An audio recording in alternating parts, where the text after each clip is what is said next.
Before I get started, I wanted to offer a preface, if you'll indulge me, and that is that I've been having something of an internal debate for, it's been months, as to whether or not I even record this video, and the reason for that is because, as far as I can tell, I don't stand to profit at all, and maybe even more to the point, there's really only potential negative outcomes. You know, the best case scenario that I can see is people just don't watch it, in which case that's a negative outcome because I've wasted my time and I'm mildly embarrassed. But the worst case scenario is that I've, you know, just kind of hit a hornet's nest in terms of some of what may be interpreted as, you know, accusatory or incendiary. But I think what's allowed me to get over that is the fact that I think I do have some information that's unique and, you know, maybe potentially a unique perspective. And if there is even a, you know, fraction of a percent of likelihood that I could offer offer information that could be helpful to the situation at hand, then it would feel really irresponsible to not at least try. So that's what I'm doing here. We'll see how well I do. But with all of that preamble aside, the other thing that I want to say is that this is in no way meant to position myself as some level of expert as it pertains to the issues that I'm going to work to highlight. As a matter of fact, I, you know, ask to be maybe viewed as something of a repentant sinner, because everything that I'm going to share with you is something that I'm very guilty of personally, and that would be pretty easy for someone if, you know, you wanted to spend any amount of time listening to podcasts I've done or reading through blogs or checking my social channels. You can see the depth of my hypocrisy, in that the problems that I'm hoping to bring to light are all things that I've been an active participant in, and, you know, on some level I believe we all have been. So, you know, I'm asking for something in the way of grace when it pertains to what it is that I'm putting forward, because I don't want it to be viewed as an accusation. I just want to, you know, provide some of, you know, what I think. And I'm rambling now. So all of that aside, the way that I would maybe edify myself is that I've spent the last 15 years working actively to understand the way that content networks perform. So Facebook and Google are the two first that come to mind, but, you know, I mean, all the way down to really granular levels. I run a digital marketing agency, and as marketers, we work to use these content networks in order to manipulate behavior. And I don't view that as distinctly negative, you know, from a 50,000-foot view, but it can end up becoming negative. And some of what I've identified is the propensity for these content networks to create ecosystems that can be really, really dangerous, and then also arm people with tools and information that can be equally dangerous. And so some of what I see happening in the world, just in terms of the extreme polarization, a lot of the infighting, you know, some of our collective inability to even sit down at a table, you know, proverbial or otherwise, and have discussions. I view it as a potential catastrophic error, and I also think that it's I don't know if we can lay it at the feet of just these digital content networks, but I do think that they've amplified our ability to self-destruct in a way, and I think that's what we're doing right now. I think that we're sort of on a mission of self-destruction. So this is my attempt at highlighting some of what I think the primary issues are, explaining them to the best of my abilities with the understanding that I have zero background in psychology or sociology or, you know, any of the relevant studies, you know, outside of maybe amateur study, and the fact that I do this professionally. And so, you know, I mean, kind of consider me street smart in that particular context. And I'm sure I've probably lost you and bored you, so, you know, hopefully you just skip this, but I felt it necessary to offer that foundation before I dive into, you know, whatever this is going to end up being. In order to explain what I think the problem is and how I believe that we address this problem, it's important for me to give you sort of the foundational construct as far as I see it. And I actually don't think that we're dealing with one problem. I think that we're dealing with sort of, you know, it's a multivariant issue. So we're dealing with a lot of little problems, and while there are probably far too many to even really begin to count, I've isolated 6. distinct issues that I think need to be understood, defined, addressed, and I think in so doing, it's going to allow us to maybe even potentially divide and conquer a little bit. So I'm going to go over those 6 problems with you first. And they're sort of split. This isn't an entirely digital issue. There's 3 analog problems, or what I would call analog problems, meaning just they're problems that have been around and a part of humanity since the dawn of humanity, but they are just now being amplified because, you know, automation and digitization have amplified the efficacy of everything, both good and bad. And so, you know, some of our negative predispositions have been amplified to a degree that is now causing pretty significant harm. So I want us to all just get kind of clear on what I view as the 3 analog issues, and then I'll share the 3 digital issues, and then work to sort of build kind of a cohesive picture. And if you can stand listening to me speak for that long, I have some practical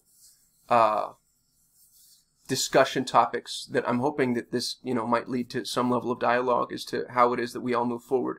I don't have answers really as much as I do just I think some of the right questions, and my hope is that I'm able to catalyze some level of conversation, productive conversation. So all of that aside, I'm going to dive into my horrible death by PowerPoint presentation.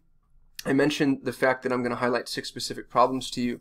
One thing that I'd like you to meditate on for a moment isn't that these problems are additive.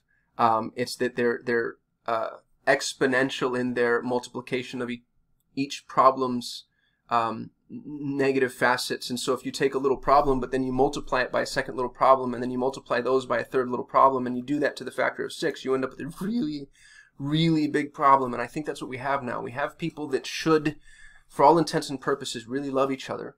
And, you know, I mean, we're all on kind of this ship together, regardless of how you think about it. You can think about that on a, you know, a small societal level, an economic level, a global level.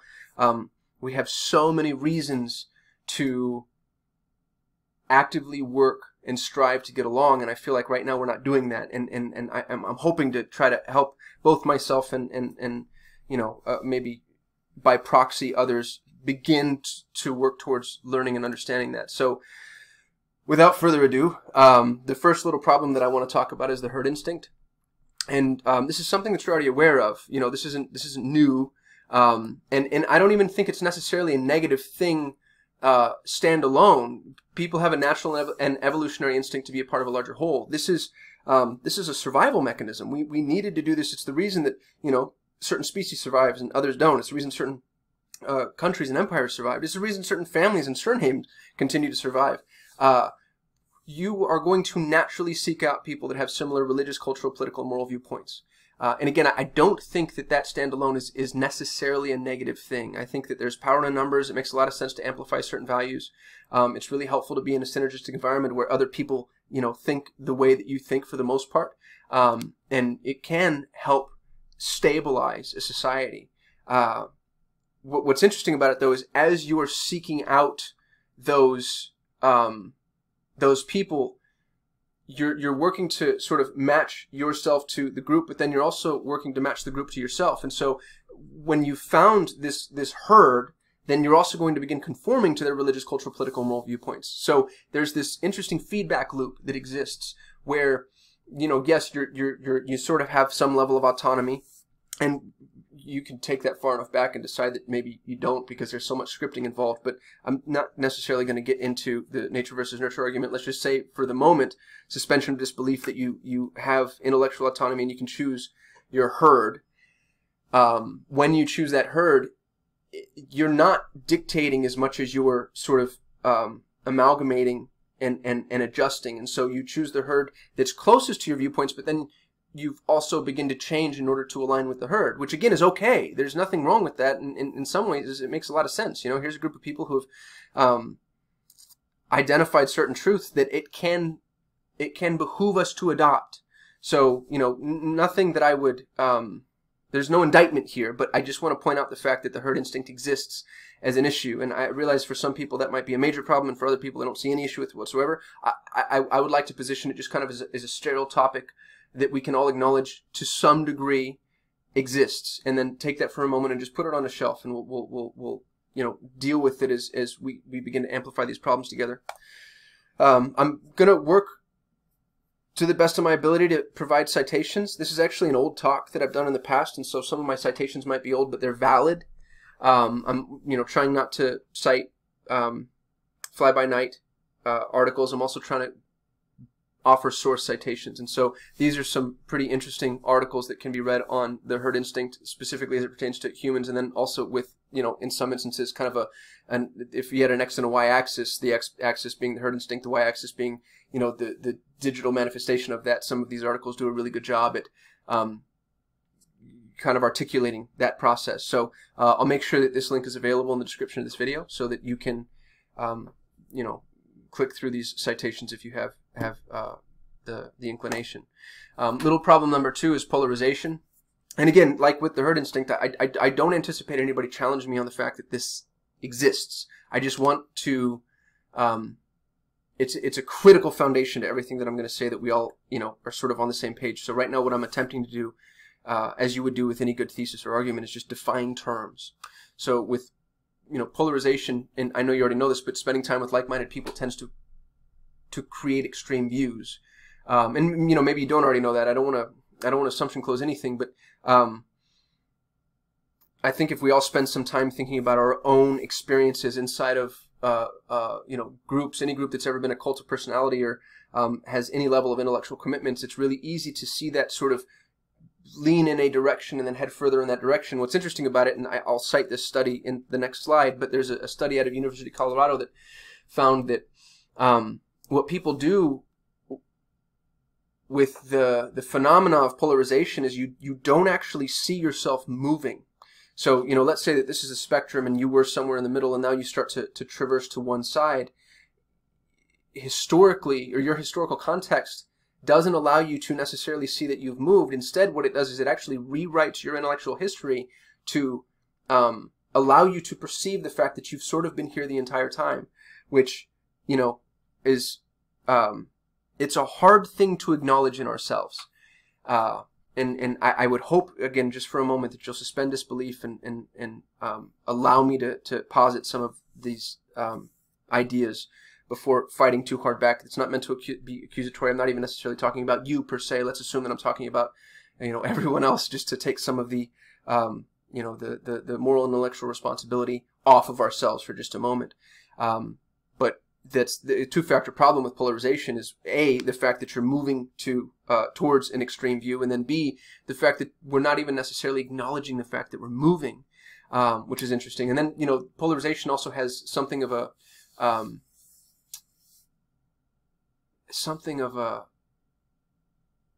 byproduct problem, which is it actually forces the adoption of those polarizing views within the larger herd. So you take the herd mentality, and then you take the fact that, like water is polar, and that water kind of attracts, if you have a bead of water and another bead of water, they're going to be attracted to each other. And then if you have a larger bead of water, it's going to take all the smaller beads of water and sort of bring them, kind of absorb them into itself. And the herd is going to do that. And again, it's not necessarily a bad thing. It's the survival mechanism built inside of the herd instinct. But it shuts down some, the descent that might be necessary to keep the polarization from moving, or at least moving at a speed that, can be distinctly negative. So, again, breaking the facets of this problem down, people are moving towards an extreme view. They're not acknowledging that movement, and while they do that, they're bringing most of their herd with them.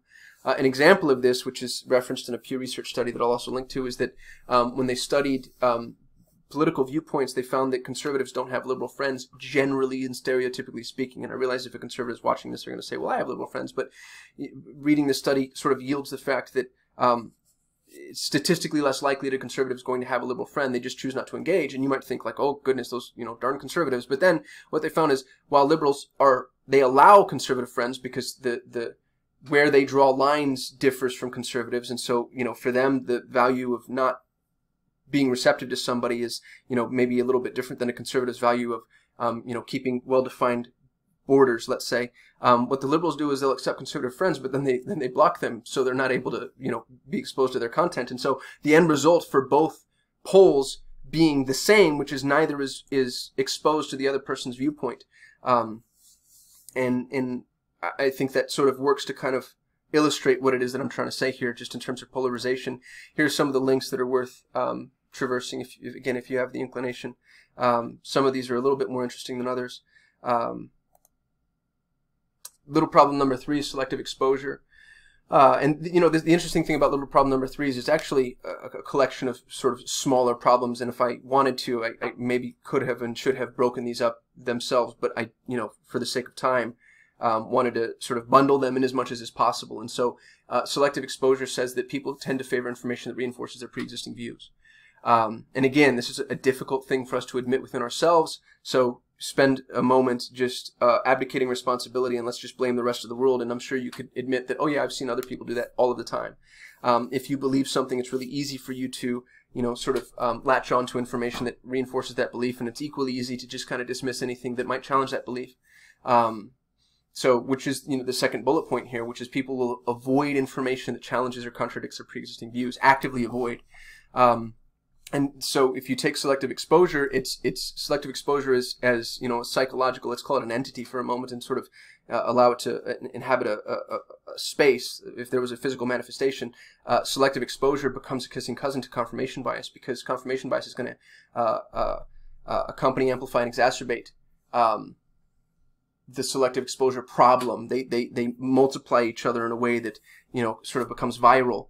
And then both of these things are rooted in cognitive dissonance theory, which states that when an individual is confronted with contrasting ideas, certain mental defense mechanisms are activated to produce harmony between new ideas and pre-existing beliefs. Now, there's a lot to spend time on there, but, you know, basically cognitive dissonance says that, you know, we all think of ourselves as computers. You think that, okay, I'm you know, a rational human being, so when information enters you know, the lexicon of data that I hold, just like a computer, I objectively analyze that information. Just like a computer, I create an output that uses the information to the best of that information's ability to be utilized, and that output is you know, optimal, let's say. And that's not necessarily the case. Cognitive dissonance says that when information comes in, first the information that you allow in is greatly limited. There's a very narrow window. And second, the information that you allow in is adjusted to suit your pre-existing beliefs. And then third, the information that you allow in that you then adjust to suit your pre-existing beliefs, you sort of, you know, maximize certain elements of and minimize other elements of in order to reconcile your pre-existing views with. And so you have this this extreme partiality coupled with the ability to kind of, you know, bend and meld what you believe with what it is that you're being, with what you receive, which is the selective exposure problem. There's a really amazing quote that I'm just going to read to you and be super annoying. This is Raymond Nickerson, who's the research professor of psychology at Tufts. And he says, if one were to attempt to identify a single problematic aspect of human reasoning that deserves attention above all others, the confirmation bias would have to be among the candidates for consideration. Many have written about this bias, and it appears to be sufficiently strong and pervasive that one is led to wonder whether the bias by itself might account for a significant fraction of the disputes, altercations, and misunderstandings that occur among individuals, groups, and nations. So, you know, I've posed 3 analog problems to you, and here's Dr. Nickerson kind of saying this might be the single biggest that we have, this, you know, cognitive dissonance or confirmation bias. So, you know, having had those 3 analog problems and placed them on a shelf, let me first just offer up the links as usual. Here's some citations that I think are worthy of, you know, some level of perusal. I'm going to now dive into the digital problems. So we have our 3 analog problems at hand, and you know, incidentally, let me just say that I don't think that these problems are any worse today than they were, you know, 2,000 years ago or 20,000 years ago. I just think the mechanisms through which we use to communicate have gotten so efficient that they've amplified the efficacy of you know, each of those predispositions to the point to where it's not that we're more predisposed to polarization now, it's that the mechanisms through which we polarize are more efficient. And the first one that I'll posit for you here is the personalization of content. This is something I know a lot about, not to steep too far into arrogance, but I actually believe that there are very few people that understand that understand how content networks rank content as much as I do, and that's not, you know, meant to be arrogant as much as it's just to say that I've spent way too much time on that topic. And what's interesting about it is content networks will custom tailor their delivery mechanism specifically to you, which means that your behaviors, interest, and persona information dictate what you see. So really what that says is you're not being shown the correct quote-unquote information, even if such a thing exists. And regardless of how much you believe in the objectivity or subjectivity of truth, I think we can all acknowledge the fact that in certain instances there is a right or wrong answer, potentially. But you don't stand a chance of receiving that. Because a content network, Google or Facebook or I mean, I hesitate to use their name too often because I don't want to lay this at, you know, their feet, but they're the biggest, so I'm just going to pick on them. Google isn't interested in giving you the information that is the best, objectively speaking, the best information for your search. It's interested in giving you the information that you're most likely to engage with. Now, they have made some steps to adjust that, but it's a near impossible feat.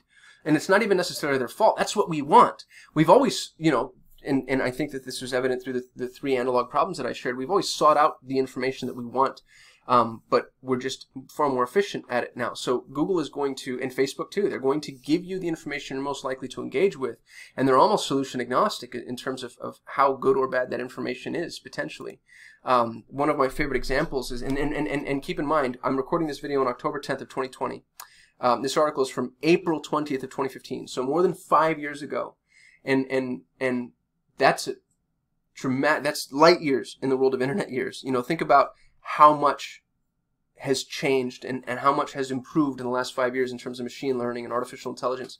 And you know, then maybe with that preface, I'll dive into sort of the point here. Google was able to tell a woman that she was pregnant before she knew,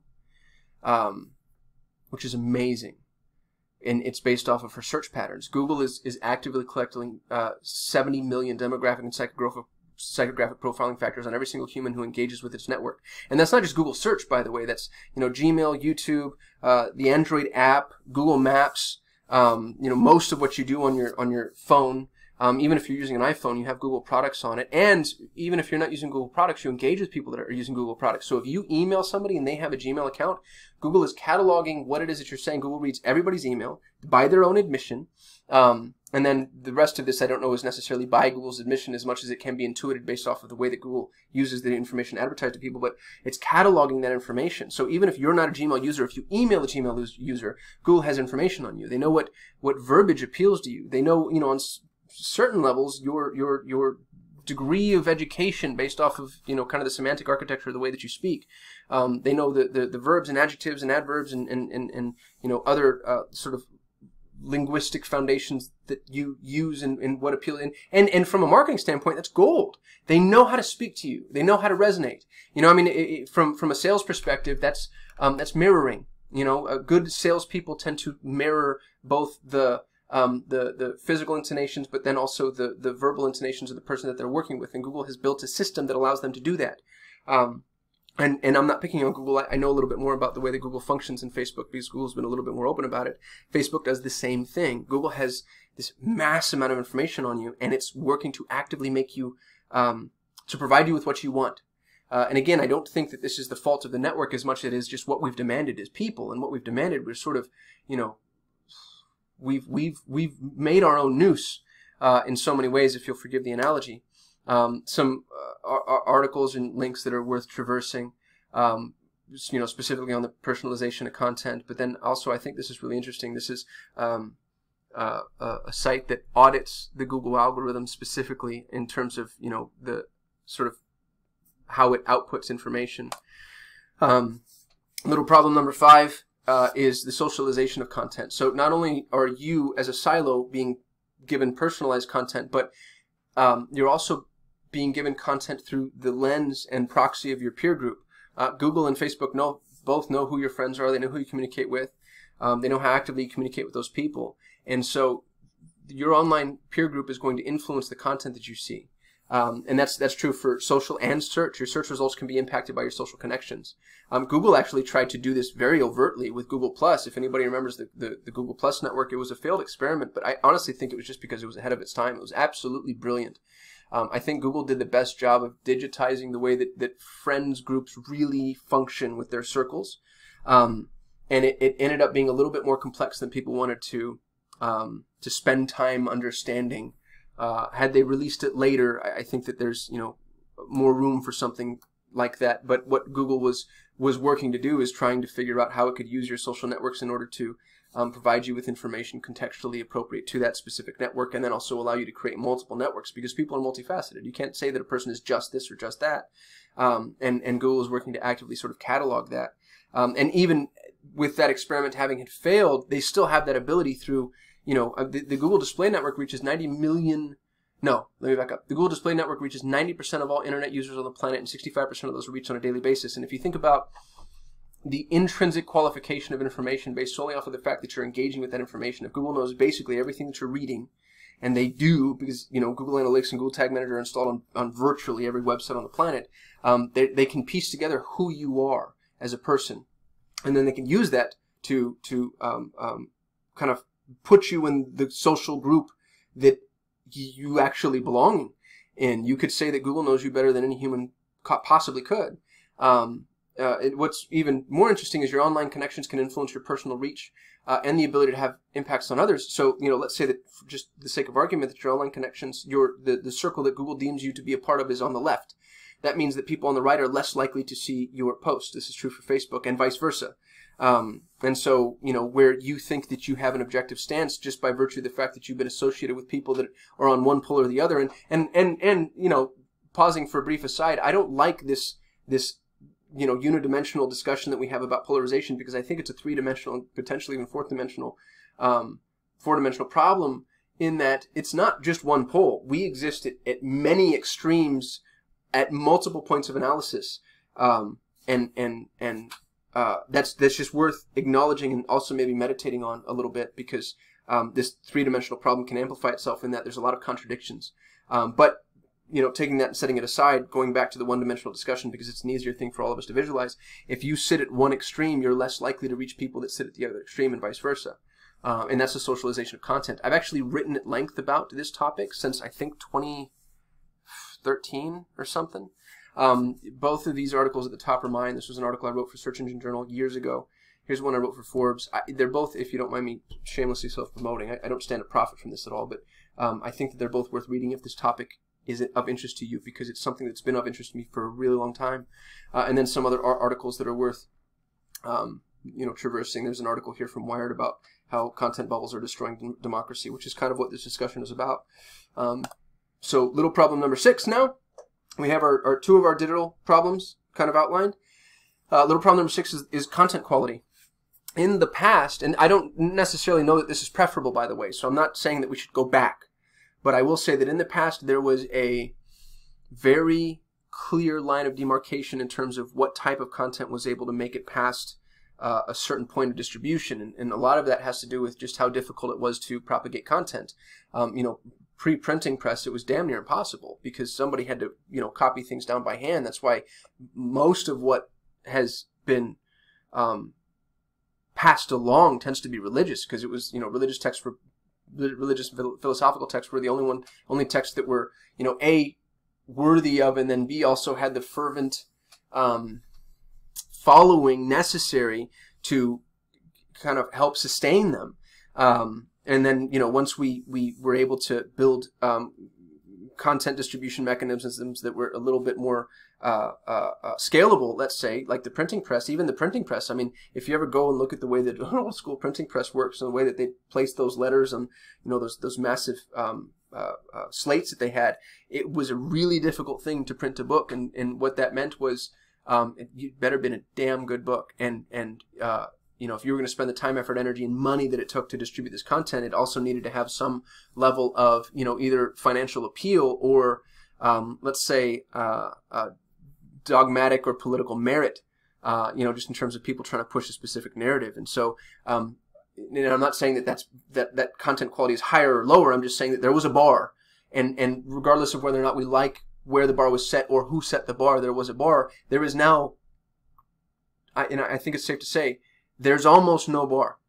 And the only bar that exists is can you afford a digital device, and do you have internet access, which, I mean, for some people is an insurmountable bar. You know, I mean, if you're in a nation that doesn't have the same level of infrastructure and you don't have the access to those tools, then, you know, for you that's as extreme a bar as the printing press was to others. But for most of us, anybody who's watching this video, obviously, there's no bar in terms of determining quality content. So the content that is available to us online is both limitless and it does not exist inside of a meritocratic system. Well, that's not true, because the socialization of content kind of is in its own way a meritocracy, but the meritocracies are based off of believability or an intellectual hierarchy that could be deemed trustworthy. Instead, it's based off of something akin to mob rule. So the content quality available to us is limited at absolute best. And, you know, we seek out, and this goes to our analog problems, we seek out content that proves our truths, regardless of whether or not our truths are actually truth. And this becomes really interesting too, is so much content is published without citation. Or it's citing sources of questionable quality. Here's what's really interesting. 90% of academic papers go uncited. And spend some time for a moment, please just pause with me and think about that. These are academic papers I'm talking about now. I'm not talking about blogs. I mean, these are papers written in theory by either doctorates or people aiming for their doctorate, or you know, staunch professionals in their field. 90% of academic papers go uncited. And academic papers, by the way, I think, you know, to the best of my knowledge, have to undergo some level of peer review in order to be published. 90% of academic papers go uncited. Here's the most interesting thing about that study. It's not true. Here's the paper that says that 90% of academic papers go uncited. This is what's really interesting. There's no citation to support the fact that 90% of academic papers go uncited. And now, you know, talking about reasons to potentially meditate on something, that's absolute insanity. Somebody took the time to write a paper that was peer-reviewed and published that said that 90% of academic papers go uncited, and then didn't cite the source of that study, which, I mean, that's Christopher Nolan level, like meta hypocrisy. And now what's interesting is there is some truth in the lack of citation. Here's another article that I actually linked to, and the author of this article goes on to say that 12% of medical articles aren't cited, 82% of articles from the humanities aren't cited, 20% of natural sciences and 32% of social sciences aren't cited. And she does provide a citation, and it's a relevant, in as much as citations can be, it's a relevant citation.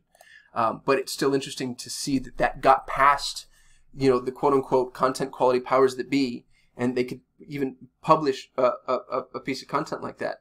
And then you take the fact that, you know, not only is there no bar, the people that should be holding a bar obviously aren't really holding fast and true to that line, and then you add to it that the content that we're receiving is, you know, basically peer-reviewed by the lowest common denominator, and you get things like Google kills babies, which is this really interesting article from NPR, or the fact that for some time Google was saying that 5 presidents had been in the KKK when it ended up not being true.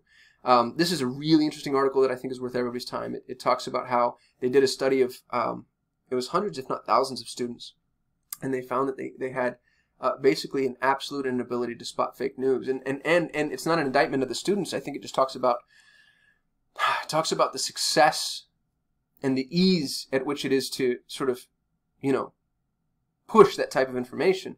And then this is kind of a fun little game here at the bottom. It's a site that lets you see if you can spot fake news, which is worth going through. It's very humbling. What's interesting about the content quality issue is if you take the problem of content quality and then you layer on the fact that we have personalization of content and socialization of content, even if you intentionally seek out cross-cutting content, even if you say, okay, look, I know I'm on one side, I want to see what the people on the other side believe, even then that's going to be placed through the lens of who you are and the position that you're approaching this discussion from. So if you're a liberal seeking out what a conservative thinks, you're not actually going to get what a conservative thinks, you're going to get what liberals think conservatives think. And vice versa. Which is, again, it's a catastrophic error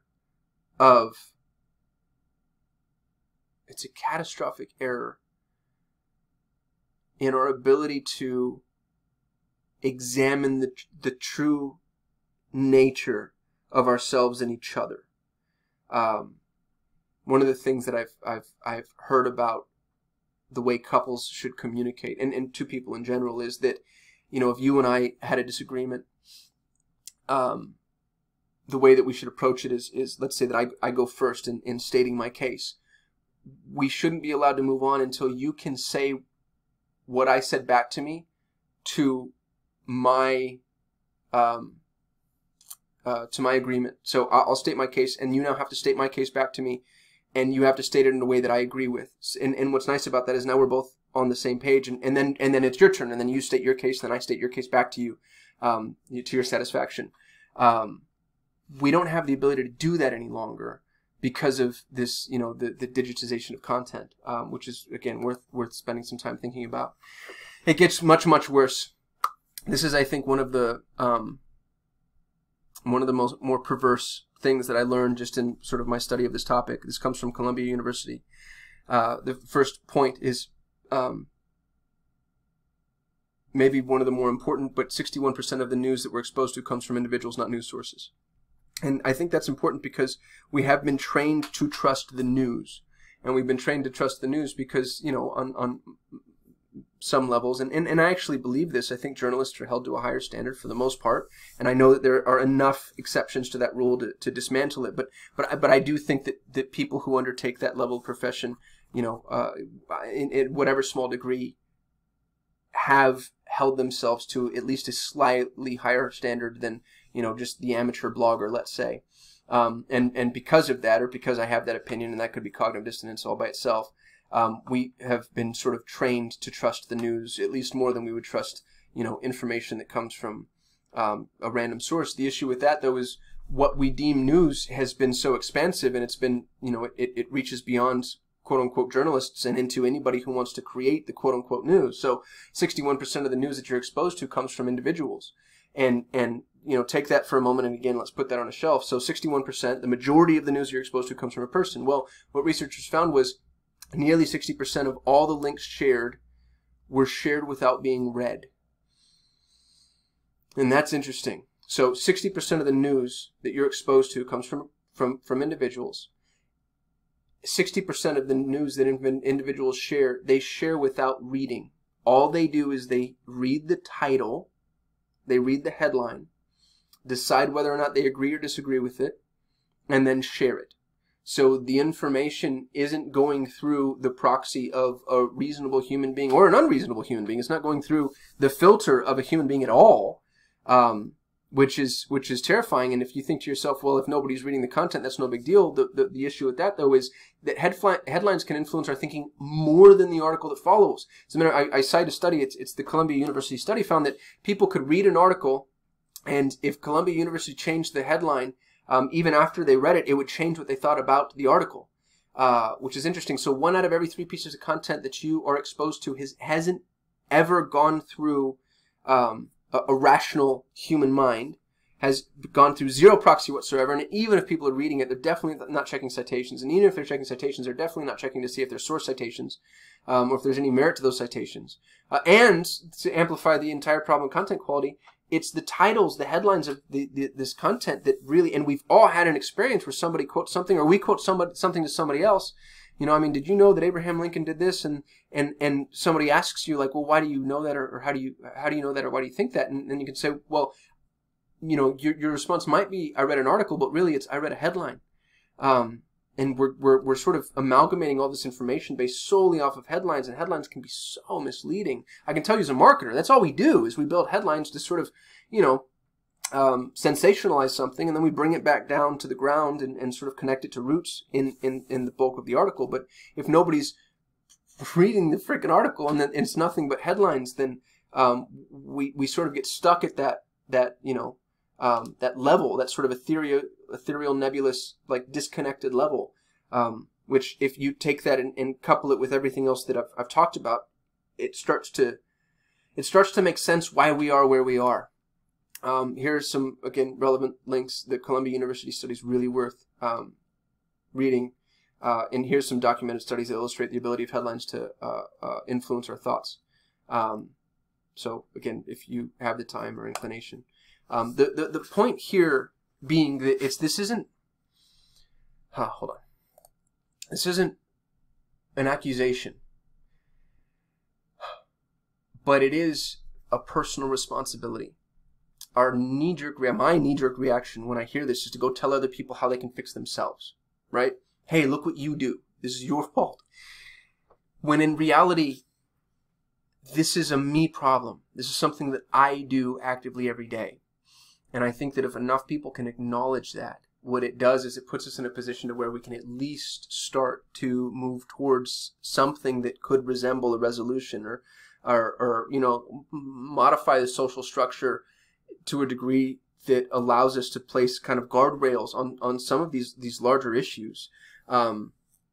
We can't fix problems if we can't define them on the outset. And I do think that there's sort of a personality to the internet, you know. I mean, and it evolves, you know, the same way that littering, I think, is less acceptable now than it used to be. I think that what we have here is content litter, and you know, the same way that littering is probably less acceptable because at some level we've all been shamed for littering. You know, you throw something out the window and somebody pulls it next to you and yells at you about it, which happened to me as a kid, and I haven't littered since. I think that we can begin to sort of do the same thing with the content world. And that doesn't mean shame people. It just means hold each other accountable to a higher degree of responsibility, because you're a node in a network. And I'm quoting one of my favorite thought leaders here, but what he says is, you know 1,000 people. You actually know more than that, but just for the sake of easy math, you know 1,000 people, and they each know 1,000 people, which means that you're one person removed from 1,000,000 people and 2 people removed from 1,000,000,000 people. And I realize that there's some redundancy in there, but that redundancy actually works to sort of articulate the point, because any redundancy just amplifies the strength of that particular connection between those nodes.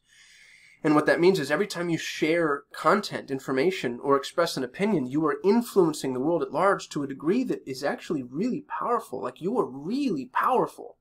And you know, some of you are more powerful than others. Some of you have, you know, not just a larger following, a larger friend group, but also it's not necessarily the size of the friend group as much as it is the dedication or the respect that people might have for what it is that you say. So you could have a really small group of followers, but they could be very, you know, fervent in their following of you. And so what it requires of us is to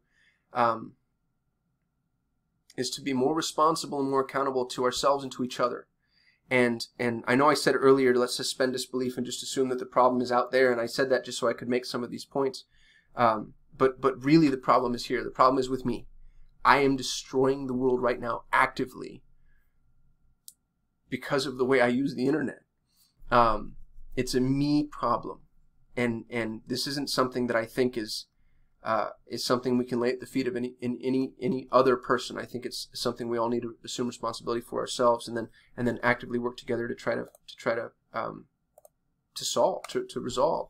One of the things that I'd like to talk about here is just content exposure. If you think about the amount of content you're exposed to as, you know, sort of on this continuum, this line, and you'll notice, I don't know if you can tell in the video, but there's sort of these shades as you go to the left and to the right.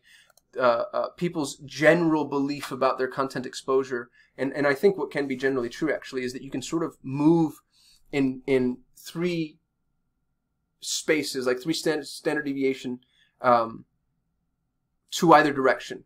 Now, a 1-point move is relatively easy. So if you're right here in the middle about a topic, and then somebody, you know, provides you with information that is new and you know, cognitive dissonance aside, you're able to take that and sort of begin to change your mind a little bit, which I know people are capable of.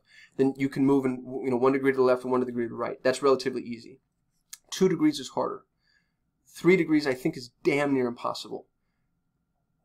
It can happen, but it's a very difficult thing for somebody to do, because we need to abandon our commitment to continuity. There's something about having believed something that, you know, it's like sunk cost theory, if you're familiar with that at all, in that you've invested so much into it, it's actually a damage to abandon something. Even if it's wrong, it makes more sense for you to stay committed, because, you know, you've staked your flag, and there's something shameful, we think, about changing our mind in some instances. And so, you know, the content exposure issue is a problem, because you're only exposed to a certain amount of content on this spectrum, and you're only willing to move a certain variation in either direction. Well, really, because of the personalization of content, your content exposure is tilted. So you are on one side of the spectrum or the other, which means that, you know, talking about our 3-degree shift, you're already predisposed to a certain direction, and so you couldn't shift the other direction really if you wanted to, unless you're actively seeking out the opportunity to do so. And I should stop saying you specifically. I just mean people. So the personalization of content adjusts your center off to a degree that doesn't allow you the content exposure that would be necessary to bring you back to the middle. So what I need to acknowledge about myself is the fact that I can't, everybody thinks that they're moderate. And the people that don't think that there are moderates actually believe that their extreme view should be the moderate view. And I realize that that's a bold statement, but I believe that it's defensible, and I'd be open to being challenged on that. I'd love that, because I could be very wrong. But people think that the right view is kind of this middle, whatever the middle ends up being. But what we all need to realize is the fact that we're not, because of the way that we're constructed psychologically and because of the way that our current society is constructed digitally, it's really difficult for us to be at the center of anything. We tilt towards a pole. And then if you take into consideration socialization, it's worth acknowledging that we're actually at the far end. We're at the far end. And that's what's causing these issues. How many times have you found yourself thinking, as you're engaged in one of our, brilliant internet debates, you find yourself thinking, I can't believe they think that. I can't believe, how on earth could a human being possibly think something so, insert pejorative here, so stupid, so ignorant, so whatever. How on earth? Well, this is how. This is how. Because they're subject to the same maladies that you're subject to. And incidentally, there's some stuff that you think that's just plain freaking stupid to somebody else. And it might be right, but it's stopping us from being able to meet and have the conversations that are necessary to find real balance. And the thing that I think we all need to acknowledge is the other side, and this is where I get really scared to even speak, because I'm not, it instantly, anytime you're talking about polarization, people immediately, of course, bring about the extremes. So I'm not advocating for extreme viewpoints, but I do think that there's an absolute necessity to bring people to the table, and I do believe that those other views, those opposing views, are necessary, because it's not like a standalone silo tower of truth. It's the pressure that one side puts on the other side that sort of props up society in a way. And when these two things part, there's a collapse, and it's a catastrophic error, without question. We need. I'm just going to put them in political terms because I don't know how else to articulate this. Liberalism needs conservatism, because liberalism can go too far in certain instances. Conservatism needs liberalism, because conservatism can go too far in certain instances. And we've seen both. We've seen the extremes negatively impact us on both sides.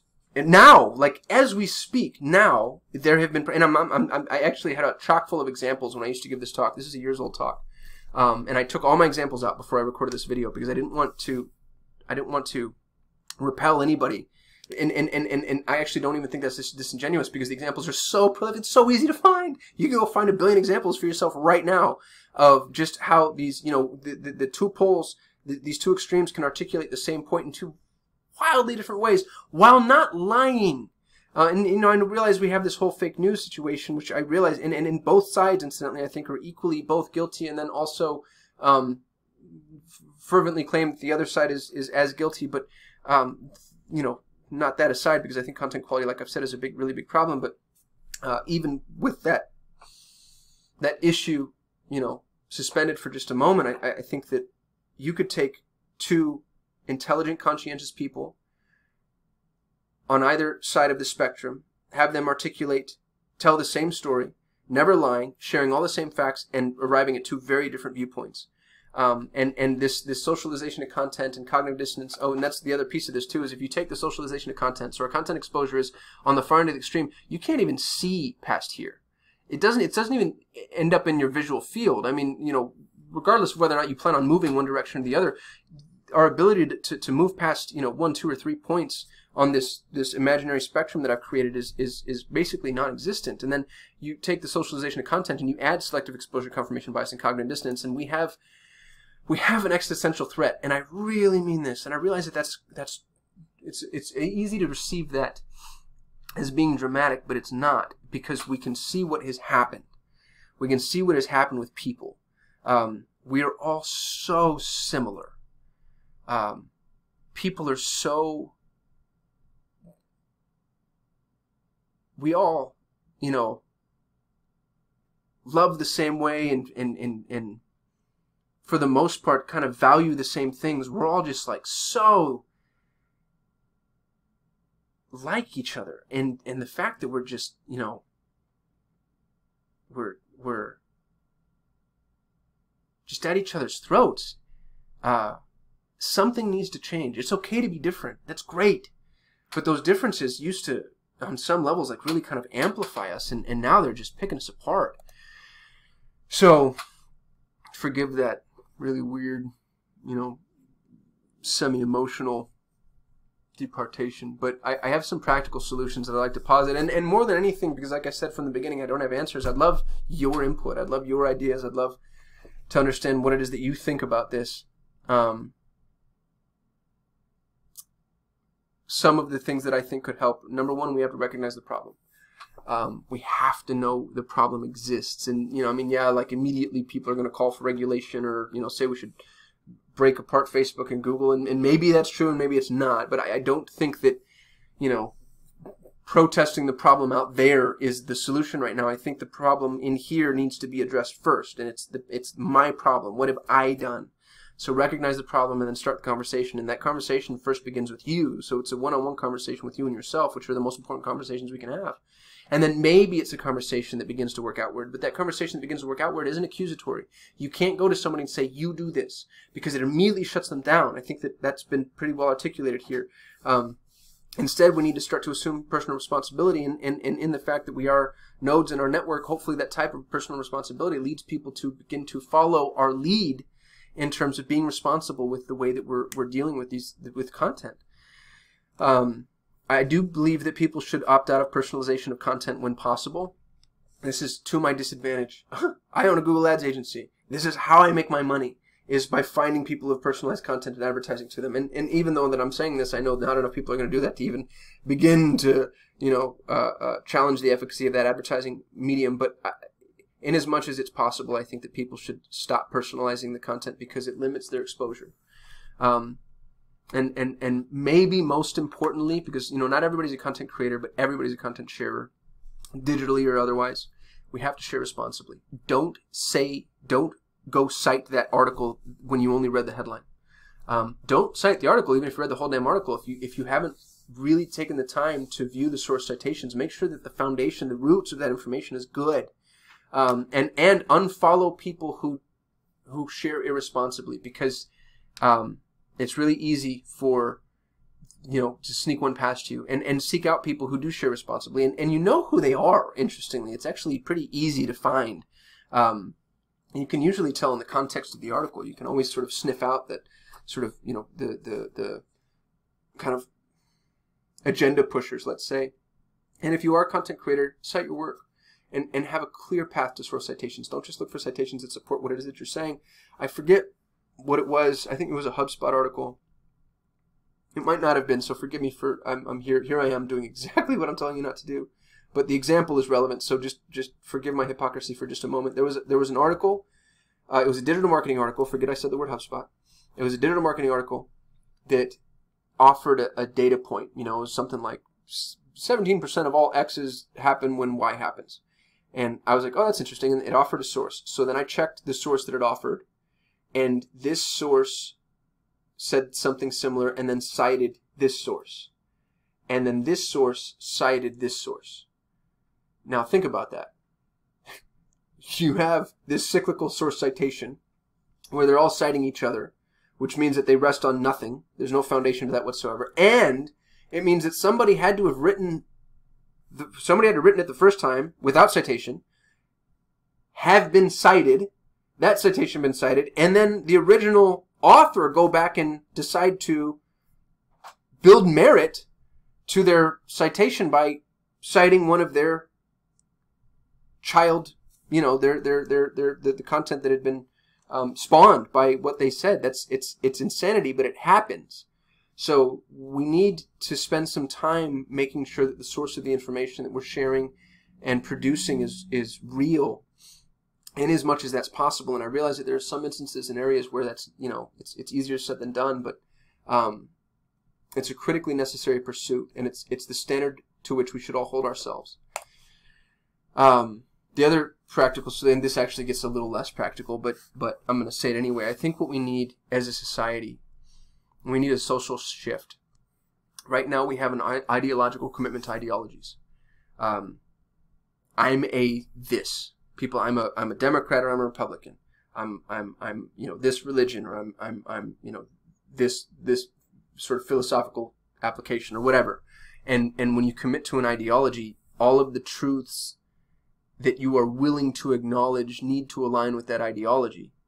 And I think what we need to have happen is we need a societal, on a global scale really, we need a societal commitment to truth, not to ideological thinking. I think ideologies are I think they've always been dangerous, but I think in this new rat's nest of, you know, digitized content, they're terrifying and they're damaging. And I'm not saying that religion or even political adherence is damaging. I'm saying that, you know, there's a difference between religion and an ideological commitment to a religious sentiment. Those are two very different things. And our commitment needs to be to finding truth, not to, you know, supporting an ideology. I also think that we need empathy, and this has always been true, you know, and I think every great religious teacher in the history of religion has sort of espoused this particular mandate above maybe all others. You know, this is the love thy neighbor situation or doctrine, but just, you know, sterilized. Let's say you have to spend some time putting yourself in the other person's shoes. If there's somebody that you vehemently disagree with, you know, knowing what you know now after having watched this video, the question is what content must you have been exposed to in order to think the way that you think? And I'm not asking you to suspend disbelief to the point to where, you know, like, oh, well, could this person be right? There are people that are just clearly wrong, flat out wrong, flat earthers, no pun intended. I don't think that we need to lower ourselves to the point to where we're allowing intellectual credence to ideas that are patently absurd. But again, that's the spectrum. And we need to acknowledge the spectrum, and we need to empathize with people that believe things like that, and not attack them, and not alienate them, and not because all that happens is A, you reinforce their beliefs. That's a data-driven fact, and then B, they get to assume this sort of victim mentality that becomes really dangerous. So truth and empathy, I think, are the two. And I have practical solution written up there. I don't know how practical that is, but I think those are the two solutions of the heart. There's a really cool TED Talk by Derek Sievers, I think. I don't know his name. And it talks about how to start a movement and how you need one person to do something, but one person generally isn't enough. You actually need that person with the support person. And, you know, there's sort of like a social periphrasis that happens. And once one or two or three people begin to adopt an approach or a new idea or whatever. Derek Sievers uses this example, this really cool example of this kid dancing in a field. Just this one random, seemingly psychopathic kid dancing all by himself at this, you know, it looked like some sort of party, but nobody else is dancing. This guy's just going crazy. And he looked crazy. And, you know, if I was out there, I'd be like, man, that guy's just a nut job. But then another person started to dance. And what Derek says is it's actually this person that sparked the movement. Because one person dancing alone is a nutcase. The second person who came in to follow is the one that validated this first person. And so all of us need to be that first and second person. And because you are a node in a network, you have the opportunity to play both roles in different contexts. And I think that's critically important to do. I'm going to end with a quote to get dramatic. It's Gandhi, and it's one that not just speaks to me personally, but I also think is very relevant to this particular discussion. God knows absolute truth. I'm a human, so I only know relative truth, and my understanding of truth changes day to day. My commitment must be to my truth and not to consistency.